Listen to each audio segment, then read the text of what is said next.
ST में शामिल किया जाए, एससी में शामिल किया जाए, इनके इंटरेस्ट को और इनके पॉलिटिकल इंटरेस्ट को, जो रिजर्वेशन की, आरक्षण की इनकी बात है, हम उस बात से सहमत है और हम लोग उस आरक्षण की व्यवस्था को ताकत देना चाहते हैं। और बिहार में यूनिफॉर्म सिविल कोड लागू नहीं होगा। नवंबर के महीने में नीतीश कुमार जी का रांची के मैदान में एक बड़ा कार्यक्रम, आम सभा का कार्यक्रम करने का हम लोगों का विचार बना है और हम समझते हैं कि नीतीश जी नवंबर में, और उसके पहले हम 5 प्रमंडल की बैठक करेंगे, उसके पहले हम प्रखंडों की बैठक कर लेंगे और उसके माध्यम से इस प्रदेश में नीतीश जी को बुला करके एक बड़ा कार्यक्रम करेंगे। हम मानते हैं कि जो एक बड़ी आबादी खास करके कुर्मी महतो समाज की है, उसके आरक्षण की लड़ाई लंबे समय से लड़ी जा रही है और उस आरक्षण के हम लोग पक्षधर हैं, क्योंकि ये जो लोग हैं, लोग लंबे समय से आरक्षण की लड़ाई की बात करते आ रहे हैं और माननीय नेता हमारे जो राष्ट्रीय अध्यक्ष हैं, इन्होंने लोकसभा में भी इस बात की चर्चा की थी जब वो लोकसभा में मेंबर ऑफ पार्लियामेंट थे कि इनका आरक्षण की व्यवस्था होनी चाहिए। तो हम लोग उसके पक्षधर हैं। उस पर कैसे माहौल बने, कैसे पॉलिटिकल कंसेंसस क्रिएट हो, कैसे राजनीतिक उसमें लोगों की, विभिन्न राजनीतिक दलों की उसमें जो सहमति बने, इसका भी हम लोग आने वाले समय में इस पर हम लोग प्रयास करेंगे और कैसे हम कंसेंसस बनाएं। दूसरी बात है कि जो एक बड़ी आबादी इस प्रदेश में, क्योंकि बिहार और झारखंड एक राज्य रहा है, तो बिहार में भी, झारखंड में बिहार के बहुत से लोगों ने यहाँ पर वासिंदे रहे हैं, तो उनके भी इंटरेस्ट को कैसे प्रोटेक्ट किया जाए पॉलिटिकली, सामाजिक तौर पर, राजनीतिक तौर पर, उसके लिए भी हमारा पार्टी जो है वो आने वाले समय में उस पर भी हम लोग काम करेंगे और उनकी पॉलिटिकल सहभागिता कैसे हमारी पार्टी में बढ़े, इस प्रदेश की राजनीति में बढ़े, उस पर भी हम लोग काम करने का काम करेंगे। और हम अपने माननीय मुख्यमंत्री जी हेमंत सोरेन जी को भी धन्यवाद देते हैं कि उन्होंने ये जो विपक्षी एकता का प्रयास हमारे नेता माननीय नीतीश कुमार जी ने जो किया, जिसकी शुरुआत बिहार से हुई, उसमें उनकी जिसको बोलते हैं हेमंत सोरेन जी की एक जो सहभागिता थी वो बहुत काबिले तारीफ है। हर जगह उन्होंने बढ़ चढ़ करके इसमें हिस्सा लिया और माननीय नीतीश कुमार के विपक्षी एकता को उन्होंने ताकत देने की काम किया। इसीलिए हम उम्मीद करते हैं कि ये 40 सीट बिहार में और 14 सीट लोकसभा के झारखंड में है। इन 54 सीट पर जो हमारा गठबंधन है, विपक्षी एकता का गठबंधन है, पूरी ताकत के साथ लड़ाई लड़ेगा और भारतीय जनता पार्टी को इस दोनों प्रदेश से जड़ मूल से निकालने का काम करेगा और उसके लिए पूरा जनता दल यूनाइटेड का एक एक कार्यकर्ता हेमंत सोरेन जी के साथ हाथ से हाथ मिलाकर दावेदारी। देखिए, अब हमारी दावेदारी हो या हमारे अलायंस पार्टनर की दावेदारी हो, ये इंडिया की दावेदारी है। ये Janata Dal United, JMM, RJD, Congress की दावेदारी नहीं है। हम 54 के 54 सीट पर दावेदारी कर रहे हैं भारतीय जनता पार्टी को निकालने के लिए।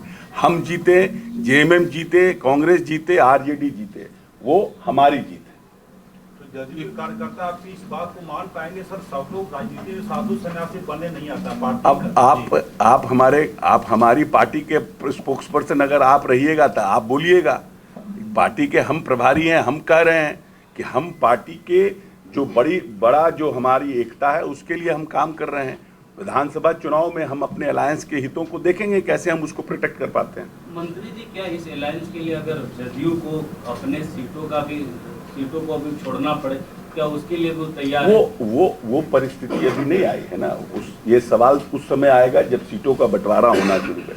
हमने क्या कहा, हमारी मंशा साफ है। हम इस झारखंड में जो हमारा अलायंस है, उस अलायंस के हम पक्षधर हैं और उस अलायंस को ताकत देने के लिए हर कुछ करेंगे। देखिए, एसटी में शामिल किया जाए, एससी में शामिल किया जाए, इनके इंटरेस्ट को और इनके पॉलिटिकल इंटरेस्ट को, जो रिजर्वेशन की, आरक्षण की इनकी बात है, हम उस बात से सहमत है और हम लोग उस आरक्षण की व्यवस्था को ताकत देना चाहते हैं। कैसे एकोमोडेट होंगे वो सरकार के स्तर पर उनसे बात करके उनका रास्ता निकलेगा। यूनिफॉर्म सिविल कोड पर सर क्या? यूनिफॉर्म सिविल कोड पर हम लोग का और हमारे नेता का 2017 में ही उन्होंने उस पर यूनिफॉर्म सिविल कोड पर पत्र लिखा है हम लोग इसके पक्षधर नहीं हैं और बिहार में यूनिफॉर्म सिविल कोड लागू नहीं होगा। 1932 को लेकर जेडीयू का क्या स्टैंड रहेगा? 1932 का जो खतियानी का जो मामला है उस पे जेडीयू का क्या स्टैंड रहेगा? 1932 के खतियाने मामले पर तो हम पिछली बार आए थे, हम बोल चुके हैं, हमने अपना स्टैंड क्लियर किया है, पार्टी के स्टैंड को क्लियर किया है। नहीं, आप करेंगे उनके हितों को प्रोटेक्ट करेंगे जो बिहार से आए हैं।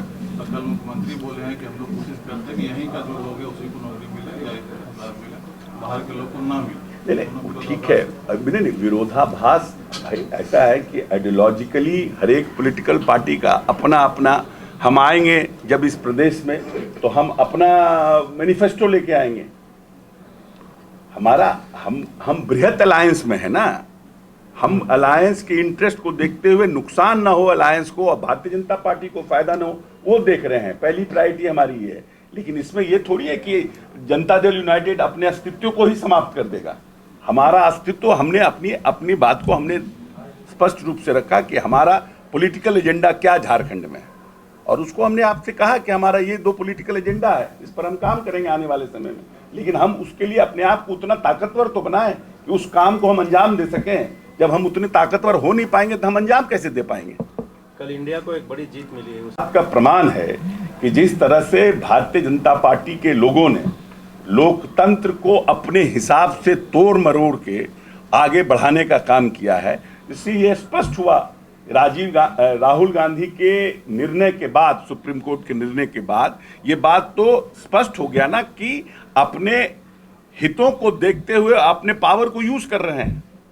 सुप्रीम कोर्ट का तो निर्णय यही दर्शाता है ना कि भारतीय जनता पार्टी में ने जो अपने हितों की रक्षा करने के लिए जिस तरह से राहुल गांधी के मेंबरशिप को खारिज कराया, कैंसिल कराया, आफरा ताफरी में 1 हफ्ता के अंदर उनके घर को खाली कराया, 1 हफ्ता के अंदर उनके पार्लियामेंट के जो मेंबरशिप है उसको कैंसिल कराया रात 48 घंटा के अंदर, ये बात को दिखाता है कि कितने भारतीय जनता पार्टी हड़बड़ी में थी। नहीं तो आप ये कहना चाह रहे हैं कि कहीं ना कहीं न्यायपालिका मोदी से इन्फ्लुएंस थी। न्यायपालिका जो है, जो चाहे लोअर कोर्ट का ऑर्डर नहीं, लोकसभा का जो मेंबरशिप खत्म किया गया राहुल गांधी का, उसमें न्यायपालिका की थोड़ी भूमिका थी।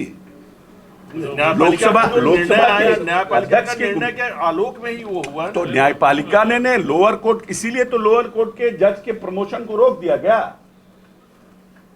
कहीं ना कहीं कुछ हुआ होगा ना, न्यायपालिका ने कुछ ना कुछ किया होगा ना। देखिए, इस भारतीय जनता पार्टी के 9 साल के शासनकाल के बाद इस प्रदेश में और इस देश में उस तरह के लोगों का मन बढ़ा है जो धर्म के नाम पर विभाजन करके सत्ता पर काबिज होना चाहते हैं, और उसका प्रभाव नीचे के स्तर पर भी अब जाने लगा है। ट्रेन में जो घटना घटी, मणिपुर में जिस तरह से घटनाएं घट रही है, क्षेत्रवाद, जातिवाद, धर्म के नाम पर राजनीति को बढ़ावा मिला है। इसलिए अगर देश को एक रखना है और देश में हर एक जाति धर्म के लोगों को सम्मान के साथ जीने का अधिकार हो, उसके लिए जरूरी है कि ऐसे राजनीतिक दलों से छुटकारा पाने का उपाय करना चाहिए। तो वही है ना, ये तो भारतीय जनता पार्टी के लोगों से पूछना चाहिए कि जिन 2 मुद्दों पर भारतीय जनता पार्टी इस सरकार में आई और उन्होंने सत्ता पर काबिज हुए, पहला था महंगाई और दूसरा था बेरोजगारी। इन दोनों पर भारतीय जनता पार्टी का कोई भी नेता, चाहे वो देश का हो प्रदेश का हो, एक शब्द बोलने का काम नहीं कर रहा है। टमाटर का भाव क्या हुआ? जब यूपीए में प्याज का दाम बढ़ा था तो ये भारतीय जनता पार्टी के लोग गले में प्याज का माला बनाकर प्रोटेस्ट कर रहे थे। और बेरोजगारी के लिए देश के प्रधानमंत्री जी ने जो भाषण दिया था, वो बेरोजगारी का हाल ये है कि पूरे जो एयरपोर्ट्स हैं जो सीआईएसएफ के अंडर में था, उसको अडानी ग्रुप को दे दिया गया और वहां पर प्राइवेट लोगों को बहाल कर लिया गया। देश की सेनाओं में भी आउटसोर्स करने का काम किया गया है। बेरोजगारी बढ़ा है, महंगाई बढ़ी है, लेकिन भारतीय जनता पार्टी के लोगों पर चूं नहीं रेंग रहा है। इसलिए देश की जनता को आने वाले चुनाव में ये सोचना चाहिए कि इस देश का बेरोजगार युवा, इस देश का जो मिडिल क्लास है, वो कैसे इस देश में आगे बढ़ेगा। बायोम, जो है मेडिकल प्रिपरेशन का एकमात्र संस्थान, जहां है complete digital classrooms, video lectures, student tracking system, library facility and 100% result oriented rankers batch. Biome, Hinoo एवं नगरा टोली, Ranchi.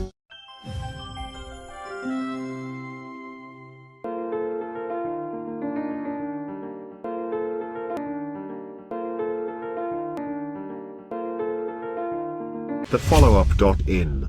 Like, share, and subscribe. www.thefollowup.in